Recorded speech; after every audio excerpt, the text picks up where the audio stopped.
Hi, everyone. My name is Wairimo Gathemba. I am a writer and researcher within Kenya's social justice movement. I also work in the podcast medium. I'm part of a podcast. Some of you might know, some of you might not. Until Everyone is Free. And a more recent podcast called A Certain Amount of Madness. Yeah. So here with me today are Boima and William Shoki, who are from Africa is a Country. Africa is a Country is a website, podcast, and political show that features left political analysis, new cultural criticism, and usable past. Yeah, thank you for taking the time to join us today. So let me get right into it. My first question to both of you is, why do you think media is a critical issue for organizers, activists, and basically anyone trying to push for a different Africa? Why does media emerge as this critical site of resistance? And closely related to this question, how did you both get involved in this project, Africa is a Country? I think you guys are explaining what Africa is a Country is. You can continue answering that as you answer this question. Thank you. I'll start with the second question that maybe would answer the first, but I'm an American of Sierra Leonean descent. So I grew up in immigrant household that, our culture was underrepresented in the society that we were living in. So I always felt a need to create expression that would allow for more representation to be able to have a voice in the society that we lived. And I got into Africa as a Country via music, which was my medium. I promoted African parties in the US and created music productions that were distributed on mainstream publications. And eventually the founder, Sean Jacobs, found me and started publishing my work, and it allowed me to come and contribute my own writing, help me develop my writing voice, to share my perspective on kind of being in part of the African immigrant community in the United States.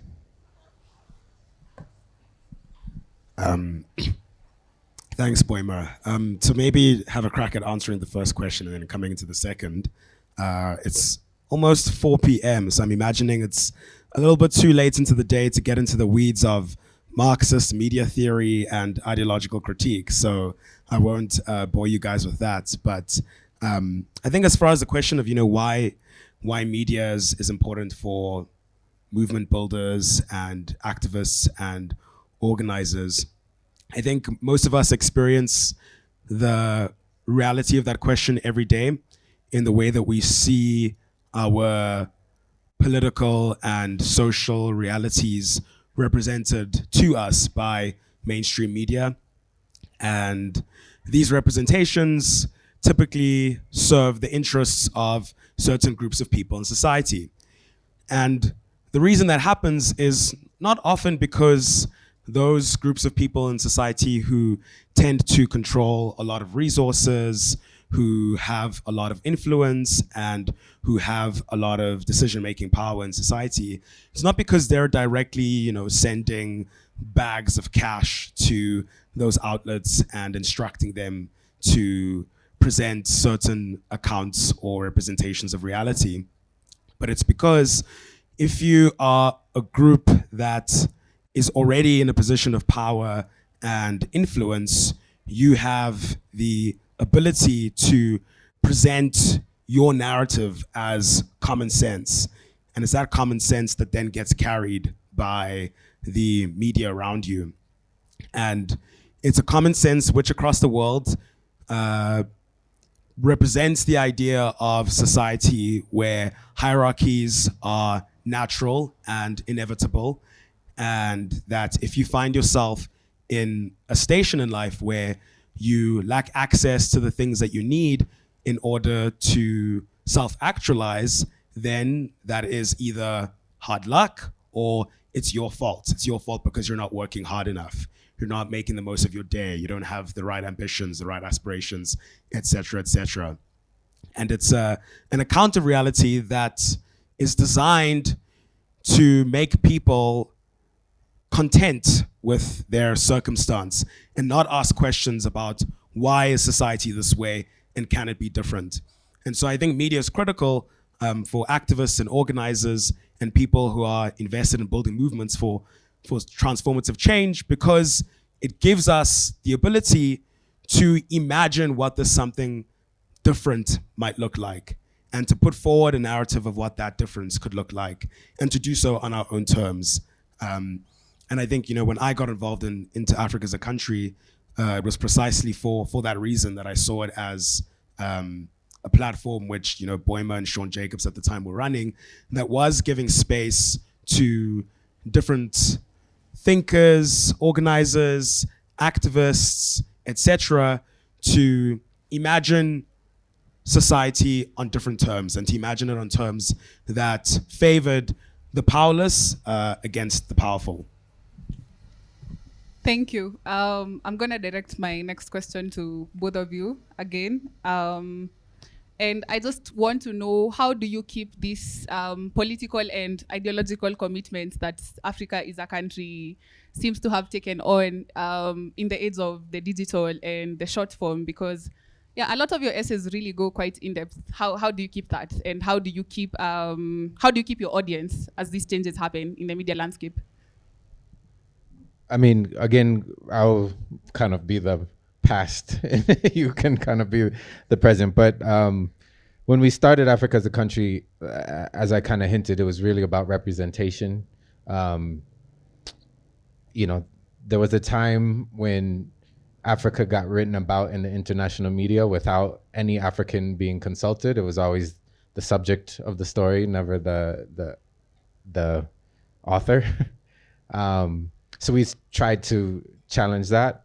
And in the beginning, it corresponded with a kind of optimism that was growing amongst African scholars, African artists, activists, and business people, really, about this idea of Africa rising, very much driven by kind of increased foreign investment, the internet exposing people to cultural trends, and these kind of things. So we were part of that in the initial stages. And as kind of time went on and the internet culture evolved, people went more onto platforms. Analytics and data started driving media. And we saw very quickly how that was turning into another reductionist vision of the continent. So we made a decision kind of very early on, when Facebook and Twitter were kind of at their peak, to turn away from the social media platforms and focus on really analytical content with a leftist viewpoint. Because unfortunately, more attention wasn't resulting in more power for those from below. It was always a top-down perspective. And so we wanted to change that. So, I mean, just in the initial stages, that was a conscious decision we made. And then from there, once you make that conscious decision, then you have to figure out how to make it happen, right? How to keep going.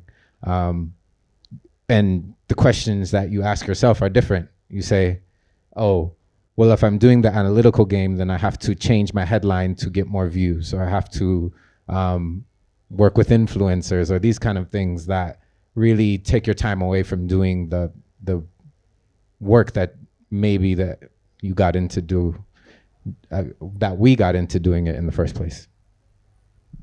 Yeah, I don't have much to add to Boima's answer, but just to kind of elaborate on his concluding thoughts there, I think it's precisely that, which is, the question of audience for us doesn't begin from the starting point of we want to grow our audience because we want Africa as a country as a platform itself to grow, and we want Africa as a country as a platform itself to grow because we want to be the dominant publication on the continent or whatever the case might be, which isn't to say that we don't care about growth, right? But we care about growth on different terms, which is that for us, what matters is, as a platform, are we contributing to a discourse that expands representation of subaltern groups in society and that aids in the efforts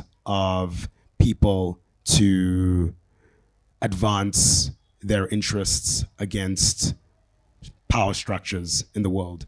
And so the question of growth for us isn't an individual question, right? We don't think of ourselves as an island. We think of ourselves as being in partnership and in collaboration with other actors who are similarly invested in the political and ideological commitments that we have, whether it's the Ukombozi Library or the Revolutionary Papers Project or whomever else it might be. We see ourselves as part of a similar political and ideological project. And so for us, what matters as far as audience isn't audience simply in the sense of people who are reading the publication, but audience in the sense of growing the political and ideological community that surrounds Africa as a country and surrounds a lot of the people that we are in partnership with.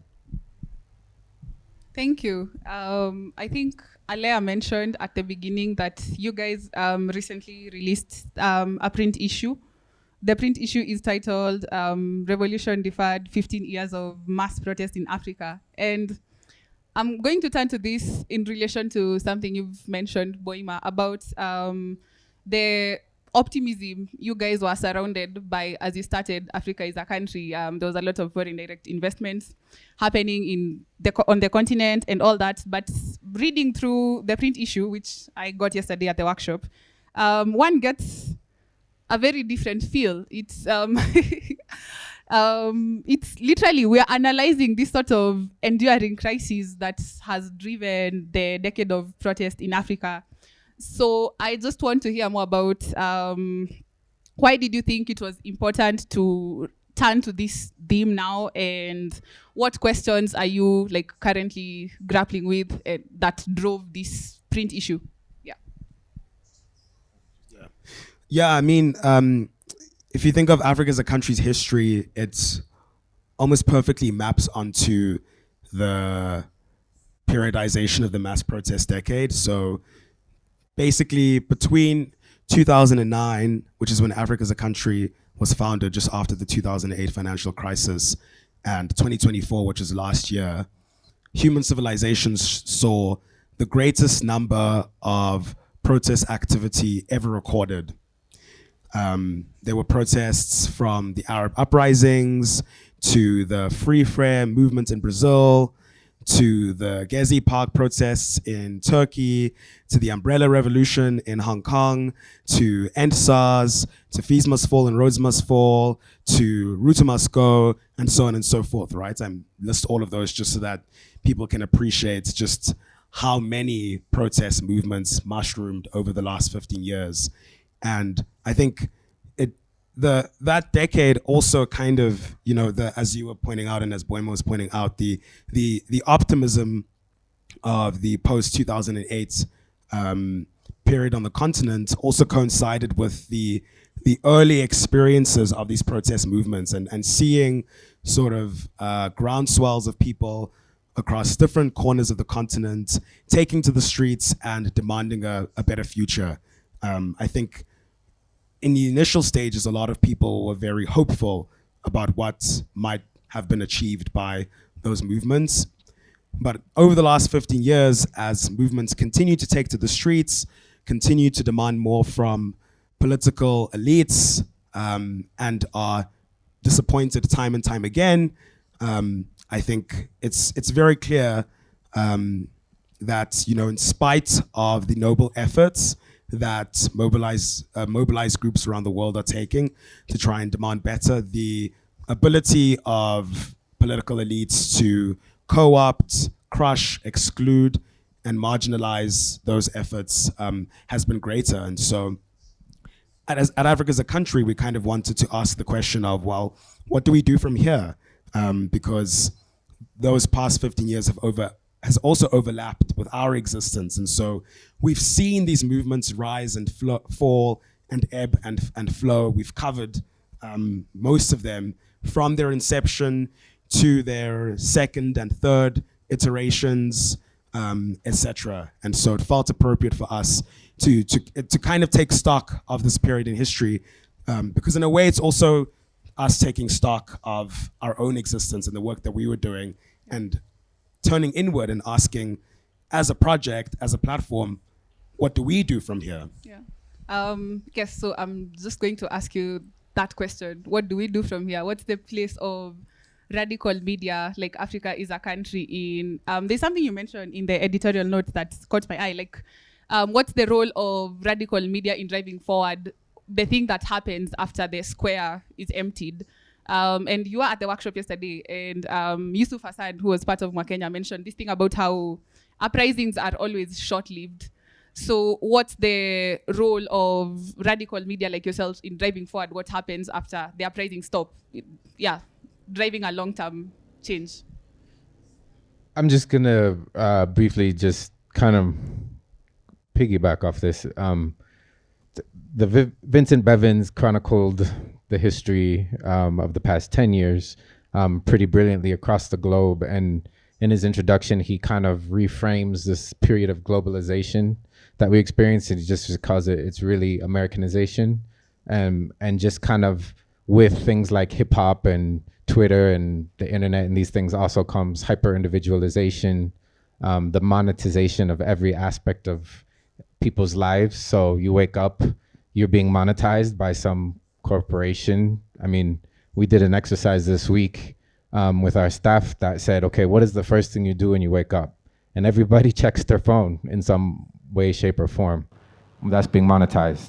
That's data that's being used, what Shoshana Zuboff called the surplus behavior. You know, this is the engine that's driving the AI boom. They say it's the fastest kind of economic boom that we've had in the internet. And so part of, you know, when you protest, you suspend daily life, right, to make a point. Well, part of that is media, is you also have to take a step back and protest and suspend, and then also figure out how to engage. Doing a print edition, coming to Nairobi to distribute it, is counterintuitive in all of the logic of how most media publications, international media publications work, because they're trying to do austerity, downsize, you know, capture data, those kind of things. Like, actually, we gave out a bunch of papers last night, and I have no idea how many we gave out. So, you know, it's kind of anti-data experience. Yeah, just to piggyback off of what Boima is saying, I think in answering the question, you know, where do we go next as a publication, related to the question of, you know, what is the role of a publication like ours in driving movements after the uprising, once people return home from the square?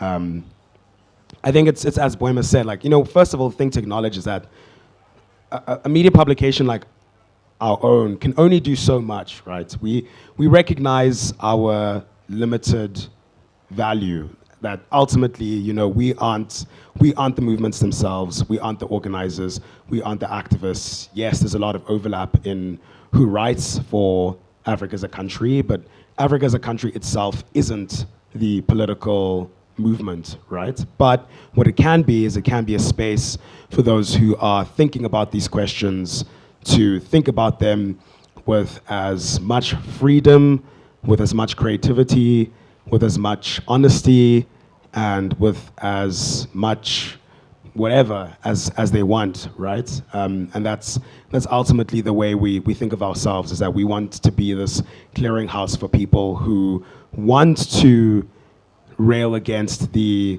commodification of every facet of life, to have a space where they can dream bigger and expand our moral and political imagination, right? You know, there's that famous Frederick Jameson quote about how it's easier to imagine the end of the world than to imagine the end of capitalism. And we want to be a place where people can imagine the end of capitalism and can imagine something else.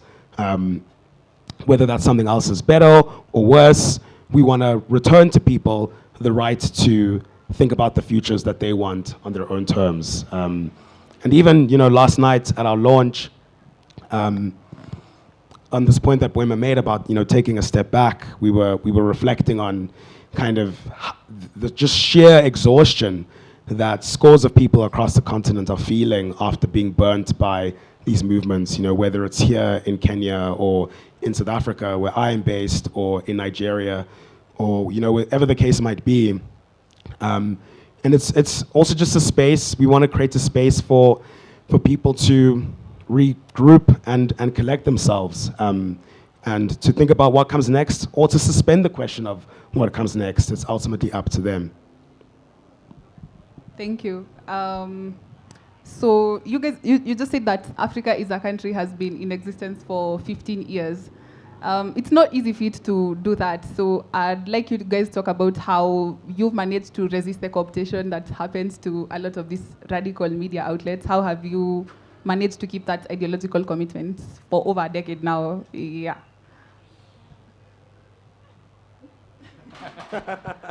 I'd like to hear from both of you. I can't use it. You asked the question. I can't help in my mind tell myself that I've made foolish decisions. I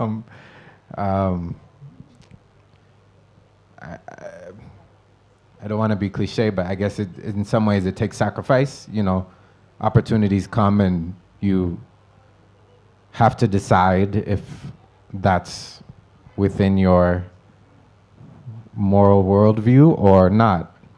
And I guess the most simple answer in my experience has been just making sure that everything you do has integrity, because, I mean, you could always do something else, right? And especially if you're doing something political, why compromise your integrity? Because you could always do something else. You could go do something that, you know, doesn't affect other people. I mean, everything affects other people, but you know what I'm saying? Like, you're not doing it in the name of other people in order to gain for yourself. Yeah, I mean, I don't have much to add to what Boima said. And part of it is kind of like, in a way, we've made it such that, you know, even if there was the opportunity to be co-opted and to sell out, we can't. Those opportunities have come. Yeah, I mean, for exactly. Sure. Yeah, exactly. And in a way, that's like, we can't, right? Because our identity now is what it is, and so to do that would mean that Africa as a country would be something else completely, and we would have to, you know, retire the name and retire the project and put it on the top shelf and move on to whatever that other thing is. But for as long as this project is Africa as a country, it simply is going to be what it is. And if it's any different, then it becomes something else completely. So I think having had a strong kind of identity from the outset, even if that identity has shifted depending on, you know, material conditions and social and political circumstances, but there was a very sort of clear sensibility from the outset. It's just made it such that we can't be any other way but the way we are now. And so, yeah, that's one way to immunize yourself against cooptation, is to try and ensure from the outset that you have a very clear and strong sense of who you are and what you want to do. Thank you. So while keeping to these commitments, how do you survive, especially with the shifting funding landscape? Yes.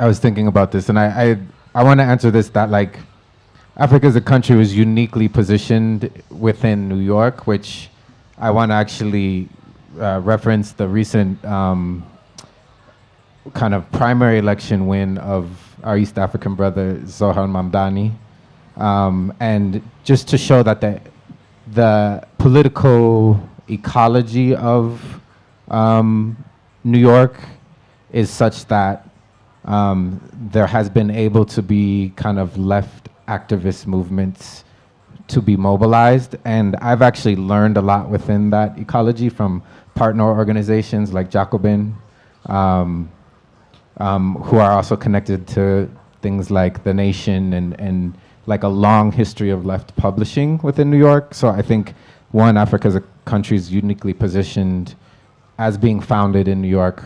I mean, by a South African, but you know, Sean is in New York, and learning from the community that's there. Zohan came up through the Democratic Socialists of America. A lot of our U.S.-based writers are members of that organization, or members of that organization discover us as well. So that would be my perspective on it, is that, like, I think having kind of the fertile ground around you is very important. Yeah, and to piggyback on what Boima's saying, I mean, part of why it's important is that you draw strength from the people around you, right? Like, you know, being where I am from South Africa, and you know, we're surrounded by a lot of political movements that are, you know, anti-capitalist or social justice movements who are fighting really intense struggles against either capital or the neoliberal South African state, or whatever the case might be, and inviting them to contribute to a platform like Africa as a Country, and that being the case in other contexts as well. In a way, you draw strength from people who are simply fighting a harder battle than you. Like, you know, the media landscape is rough. But to be honest, like, if Africa as a Country were to shutter tomorrow, you know, Boima and I would be fine. You know, we'd get other jobs. Those jobs might not be as exciting and interesting and rewarding as the jobs that we have now, but we'd be okay. We'd be able to reasonably take care of our families because of, you know, the class position that we occupy. But we're surrounded by scores of people who don't have that luxury, who have no other alternative but to fight. And that becomes a source of inspiration, where it forces you to sort of appreciate your position of relative privilege, and to say, well, you know, if our comrades are out there kind of waging these struggles in the most severe conditions of deprivation or repression or marginalization, then, you know, the changing landscape of media, as much as that's something that we worry about from an ideological level, is not something that threatens kind of our lives directly. And in many instances, the people that we work with and who we're surrounded by, you know, their lives are threatened. They're putting their bodies on the line. And so we feel that we have a responsibility as a publication that they shape in many ways to do our level best to remain on the steady course. Thank you. I'd like to go back to something you've mentioned, something you've said about that Frederick Jameson quote on how it's easier to imagine the end of the world than to imagine the end of capitalism. How we are always, and this is something I find in a lot of radical media, including in my own work. We are very good at fronting criticism, but never at imagining freedom. So I'd like both of you to speak about your experience building and sustaining a more generative editorial policy rather than one that simply critiques. Yeah.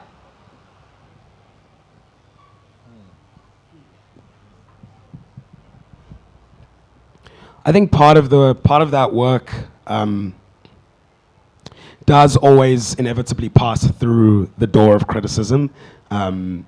It can't be avoided, and I think what we've tried to kind of focus on also is to say, in kind of our editorial perspective and the kind of pieces that we like to publish and generally the direction in which we shape pieces is less to necessarily imagine freedom in concrete terms per se, because some famous German author and activist said that we can't build recipes for the cook shops of the future, Karl Marx, and so we don't want to be prescriptive either, right? We don't want to say here is the blueprint, and as Africa is a country, or the people who write for Africa as a country will say, if you follow X, Y, Z, you will get to the state of freedom, because what we see over the last 15 years during the mass protest decade is that sometimes the rush to specify what freedom looks like in concrete terms can often inevitably reproduce the unfreedoms that we are fighting against. And so we then become far more interested in, whenever people write for us and they sort of diagnose a problem, we don't ask them necessarily to diagnose a solution, but we sort of are interested in finding out where are examples of people who are in their everyday practice prefiguring the world of freedom, and who are in how they're organizing, in how they're waging struggle, showing us in how they treat each other, how they approach their cause, what that world of freedom might look like, who are doing that imagining themselves. And I was actually going to say, as you were talking, I was thinking about our colleague Maher Mizahi wrote a piece in our physical edition about football ultras, and how the stadium becomes a place where they're able to prefigure their opposition to the state, whether it is a controlled environment. But I even also thought about, what did we do when we came here? In part of this conference festival workshop that we've put together, like the culminating event is a club night. I'm coming from the music world, I'm a DJ, and this has always been, for me, a prefigurative space for freedom for people of queer backgrounds, people of different immigrant groups being able to gather in places where they're minorities, and celebrate their culture in ways they haven't. I'm coming from electronic music, so obviously the club is that place, but that happens in all kinds of different locations, social halls, these kind of things. So. Thank you. Alia is reminding me that we have about 5 minutes left. So before opening the forum to the audience, I'd like to hear what are the long-term ambitions of Africa as a country? Yeah. And where can people find the print issue? Because I think everyone needs to read it. The print issue is here somewhere at the festival. And our long-term ambitions is to, I think, grow, as things become more swallowed up by these data servers and people rely more and more on AI to kind of control information and how, and willingly give themselves over to it, is just to dig our heels in further. That's what I'm looking forward to, is do more in-person events, do more physical issues, meet more people. I just met Zahra in the lobby, who's written for us, and I travel and I see names of people that I've been communicating with for a decade and I've never met them in person, and just that one meeting is actually very fulfilling, and makes me believe that we're on the right direction.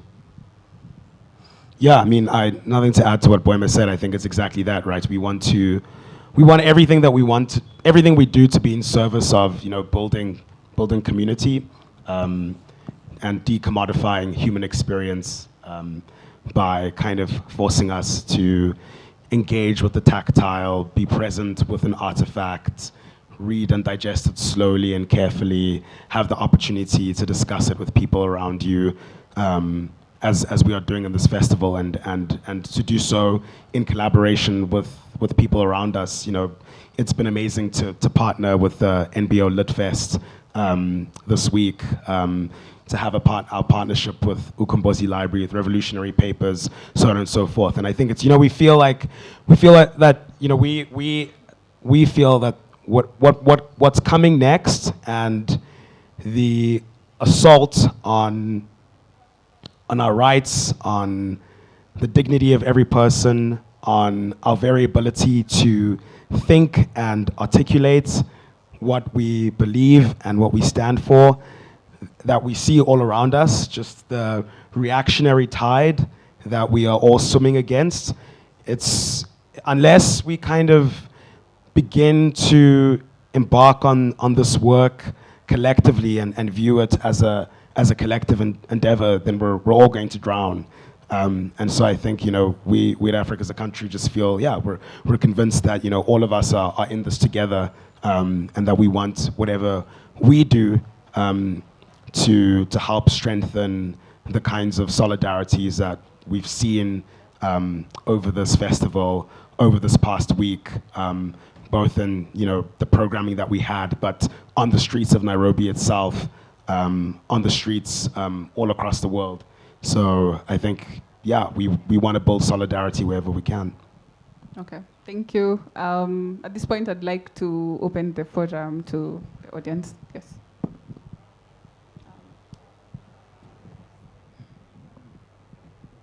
Hi. Right. So I've been having this thought about Ukombozi Library, the fact that as a 25-year-old Kenyan who's lived through everything I've lived through in this country, I did not know that library existed up until this week. And I thought about how we are making the same mistake, and I feel like I should tell more people about it.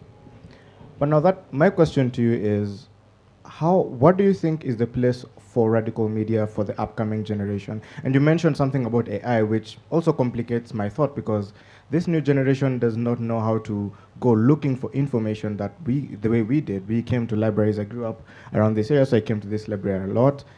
And now this generation expects media to be brought to them in form of entertainment. So in as much as we could write all the radical media, distribution is always going to be king. So how do we distribute in a world where people expect that media to be brought to them? One, so my question is a two-parter. So that's the first question. How do we optimize that the message will be passed on to a generation that largely expects media to be brought to them? Yeah.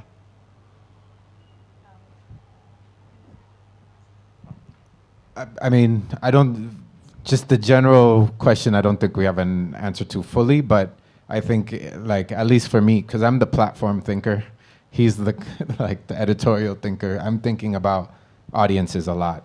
And part of it is the dance, is I read a lot about media and try to understand where people are at. And so, the thought experiment I mentioned, okay, then we listed all the things, and then we had, okay, so this person push notifications, this person uses email, newsletters. So we had all the ways, okay, so where can we, then being intentional, say, okay, where can we make an intervention that's effective versus trying to play, I'm going to try to compete on TikTok with Kai Cenat for views. I mean, it doesn't make sense, right? But, I look at my strengths and I say, okay, I can intervene here and I can maybe, bring people over to our side slowly, as the tidal wave keeps coming. And part of it, to piggyback off of what Boima was saying, part of it is leveraging those strengths in meeting people where they're at. Because it's one could sort of throw one's hands up in despair and mourn the fact that we're living in an information climate where inquisitiveness is waning, and as you were describing, people expect media to be brought to them. But then that would be a kind of concession to the rising tide. And so I think it's, we have a responsibility as a publication to try and figure out how can we meet people where they're at, right? We can't just sort of dismiss Gen Z and say, these guys don't want to read print magazines anymore, what a tragedy.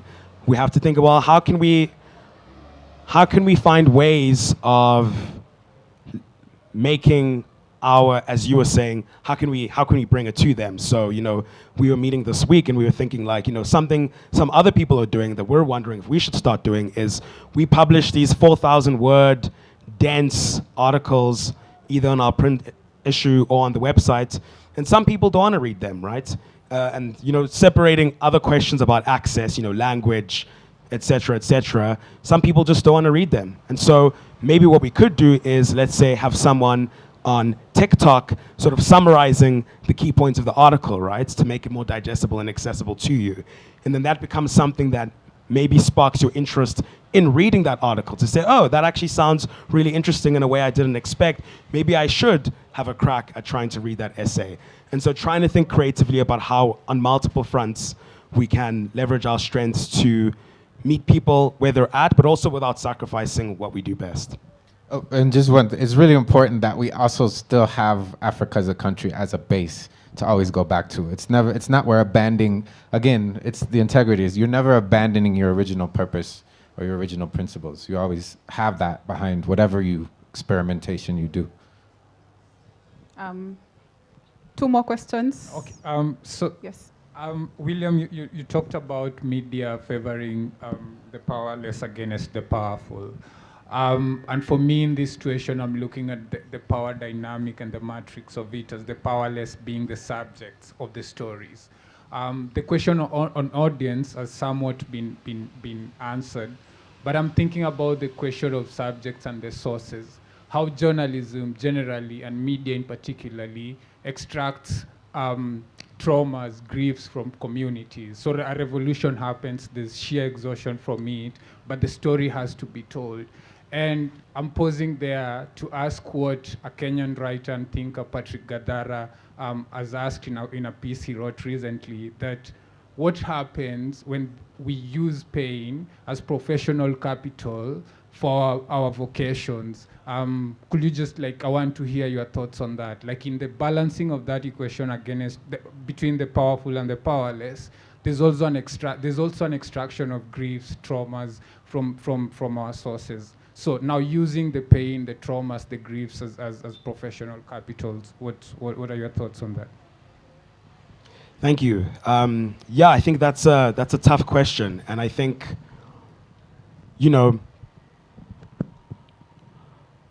one, at Africa as a country, I think what we strive to do, and don't do it perfectly by any means, and often fail, is to treat our platform as something that is available to anyone who wants to make use of it, anyone who has something to say, and whom we can help them shape how to say that thing thoughtfully, and doing so in service of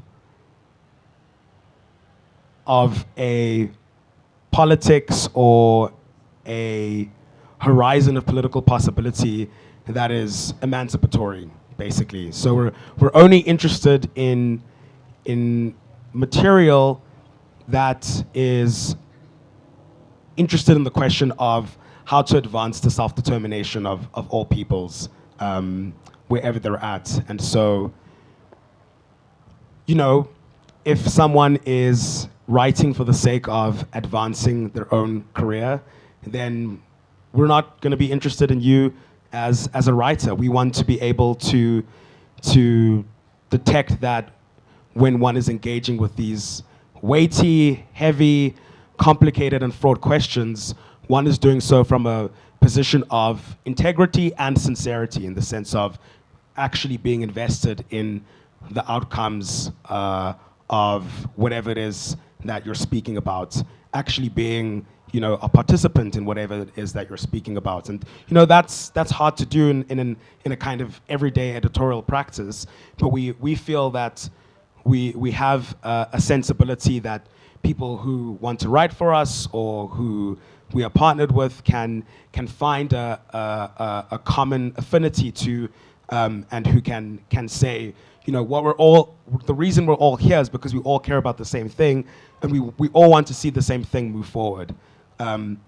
And part of it, is that, in a sense, I think one can tell when grief and pain and trauma is being weaponized for professional capital on the one hand, and on the other hand, sometimes the subject matter is subject matter that invariably will bring out grief, pain, and trauma, and that can't be avoided because it's difficult subject matter. It's subject matter that deals with questions of political experiences and histories that have caused people objective grief, pain, and trauma. But I think what we want to be as Africa as a country is a space for people to grapple with that honestly, but to feel the freedom to do so, and to do so without shame, to do so without guilt, to do so without fear of judgment. And just to share anecdotally, kind of, if you read our special issue, which is a sort of retrospective on the last 15 years of, protests on the continent, our writers wrote about things before this week, right? We decided we were going to do this issue last year. We wrote all of our essays, and they were kind of wrapped up by February. And we had decided to come to Nairobi because we had a bunch of staff here, and we didn't anticipate that it would coincide with the week of commemorative protests against End Finance Bill.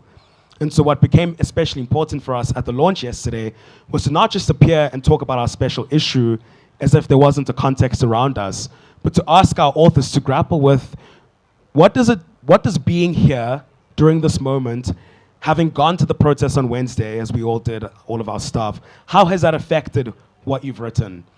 And what we witnessed was, many of us revised a lot of our assumptions, regretted saying some things, regretted not saying others, and we're grappling with the moment and the weight of what it brings up for a lot of people from different parts of the continent very seriously. And so I think it's a matter of being able to tell who's prepared to grapple with the material seriously because they care and they're invested in the questions that they raise, and who's only interested in the material because it's a stepping stone to them getting the next gig and advancing their career. Hi. Yeah, well, thank you so much really for everything you shared. It was very interesting. So my question is not very poetic or elevated, but I'm also, I'm a journalist, and as I was listening to you and as I read like your articles, I always wonder how is it possible for you to exist business-wise? Because I've seen, like, being a journalist, I work for a big media outlet, but I've seen around me, the media that I consume usually are like very cool, progressive, building counter narratives media, right?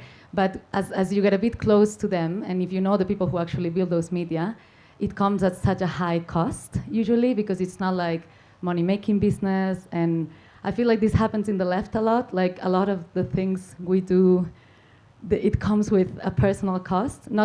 I'm not saying that's bad, but I do think we need to think about it, like the emotional cost, because probably the system doesn't really it's not conducive for us to build those spaces. So I guess the question is about your business model. Like, where do you get money from? Is it like subscriber-based? Did you find a big rich person who is also progressive? like how do you make it sustainable? Do you have like day jobs that actually allow you to pay bills? Like, how does that work? Thank you. Over 15 years, it's changed quite a bit. And we've been everything you've just mentioned. We've been that. So, yeah, I mean, currently we are funded by several foundations. We've gotten grant money. We are playing with things like subscription ideas. And back to the platform thing is, and I'm sorry to harp on this, but really it's like meeting people where they're at. So it's like, I study a lot of like, okay, people are on Substack, and that's a funding model. Like, how can we engage with that without like throwing ourselves just into the mix on another platform only to get burned once again by some, corporate decision one day, a corporate boardroom decision one day. So thinking of what is the psychology of Substack? Like, why are people going to it, and why do they like it, and how can we? So I have, we've been playing with ideas of how to tap into the ways people are consuming media, in ways that hopefully doesn't go against our integrity.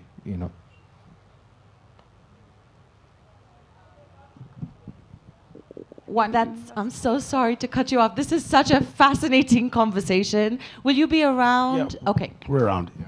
Thank you for joining us. Yes, you can catch Boima and William around.